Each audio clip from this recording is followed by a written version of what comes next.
देखो, डाउट होना गलत बात नहीं है, राइट? नेगेटिव होना गलत बात नहीं है, लेकिन नेगेटिव बने रहना गलत बात है। डाउट होना कोई गलत बात नहीं है कि अगर यार ये इतना बड़ा प्रॉब्लम आ गया, मुझे पता है कि मैं सॉल्व कर पाऊंगा, लेकिन क्या होगा, इतना नुकसान गया तो क्या होगा, राइट? तो वो गलत बात नहीं है।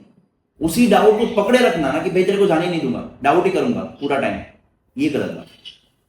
तो नेगेटिव होना गलत बात नहीं है, पॉजिटिव रहना ही एक ऑप्शन नहीं है जिंदगी में, राइट? तुम्हें रोना भी आता है तो ठीक है, कोई रोना कोई गलत बात नहीं है, लेकिन रोते रहना जिंदगी में पूरा टाइम रोते ही रहना ये गलत बात है। ग्रेट, अपने दोनों हाथ दिखाओ ऐसे, राइट? सागर भाई सब दिखाओ, अपने दोनों हाथ ऐसे दिखाओ, राइट? अभी एक हाथ से कोई चीज पकड़ो और दूसरे हाथ से दूसरी चीज पकड़ो, अभी कोई तीसरी चीज पकड़ो। एक हाथ में एक ही चीज रहनी चाहिए, तो अगर तीसरी चीज पकड़ने के लिए तुम्हें किसी एक को छोड़ना है जिसकी प्रायोरिटी ना हो, पकड़ो किसी और तीसरी चीज को जिसकी प्रायोरिटी हो, और एक को छोड़ो जिसकी कीमत अभी तुम्हें ना लगती हो, जो तुम्हारे लिए कीमती ना हो, छोड़ो उसको, छोड़ो उसको, राइट? अब वापस से किसी और चीज को पकड़ो और ऐसी चीज छोड़ दो अपने हाथ से जिसकी कीमत ना हो।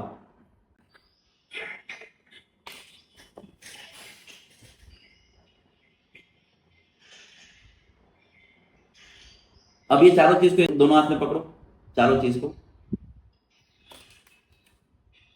पकड़ो। अब पांचवी चीज लो, अब छठी चीज लो, अगर ऐसे ही मैं तुम्हें 10 चीज हाथ में लेने को बोलूं तो क्या 10 की 10 चीज संभाल पाओगे?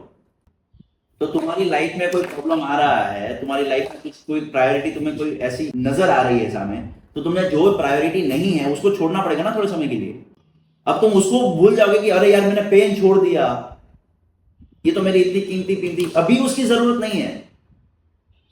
दिक्कत ये होती है कि जब जिसकी जरूरत होती है उसको तुम पकड़ते नहीं हो, और जिसकी जरूरत नहीं उसको पकड़ के रखते हो, और फिर ट्रबल होती है। जब तुम्हारा बिजनेस में तुम्हें टाइम देने का समय था तो तुम जिम पे नहीं गए, दैट इज वेरी ओके। अब तुम बिजनेस में टाइम दे रहे हो लेकिन तुम्हारा दिमाग जिम के अंदर है, ये गलत है। तुम्हारा बिजनेस सोल्व हो गया कि नहीं हो गया? 2 घंटे जिम कर सकते हो कि नहीं कर सकते? हैप्पी माइंड के साथ कर सकते हो कि नहीं कर पाओगे? समझ रहे हो क्या बोल रहा हूं मैं?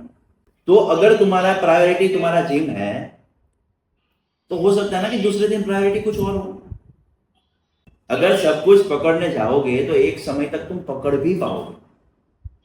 अगर मैंने यहां पे आपको बोल दिया कि 2 हाथ में 6 चीज रखो तो तुम रख पाओगे, लेकिन 2 हाथ के अंदर तुम 10 चीज नहीं रख पाओगे। समझ गए? वैसे ही तुम्हारे रूटीन के अंदर, तुम्हारे टाइम के अंदर, तुम्हारी जिंदगी में हर एक दिन या फिर हर एक महीने पे, हफ्ते पे तुम्हारे पास एक नया प्रायोरिटी आएगा।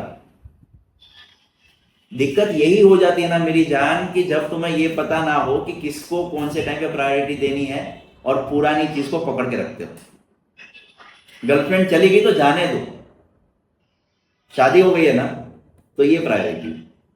जो लास्ट ईयर अच्छा नहीं गया तो उसको जाने दो, अभी ये ईयर है ना, इसको पकड़ के यहां पे काम करो। अगर तुम्हें जिम जाना तुम्हारा शौक है, तुम्हारी बॉडी अच्छी बन रही है, रिकवरी अच्छी आ रही है, सारी चीज हो रही है, सडनली कोई प्रॉब्लम आ गया, तब तुम ये कहोगे कि नहीं अभी मेरी रिकवरी अच्छी है, मुझे जिम जाना है, कि पहले उस प्रॉब्लम को सॉल्व करोगे? तो प्रायोरिटी समझो। बात प्रॉब्लम की या फिर कौन सी चीज संभालने की, कौन सी चीज ना संभालने की नहीं है। बात यह है कि तुम प्रायोरिटी की मीनिंग को समझ ही नहीं पा रहे कि कौन से टाइम पे कौन सी चीज को प्रायोरिटी देनी है। सागर भाई सुबह जिम जाते कि नहीं जाते? पहले प्रायोरिटी लगती थी, अब लग रही है। क्यों? क्योंकि अब पीछे अगर सुबह जिम गए तो पीछे बहुत ज्यादा समय लगता है ना, कि ऐसा लगता है कि हाँ दिन लंबा है। तो जो प्रायोरिटी के हिसाब से जो टाइम पे जो करना चाहिए वो करना होगा, बाय हैप्पीली और बाय फोर्सफुली। तो बाय फोर्सफुली करने से अच्छा है कि बाय हैप्पीली क्यों ना करें।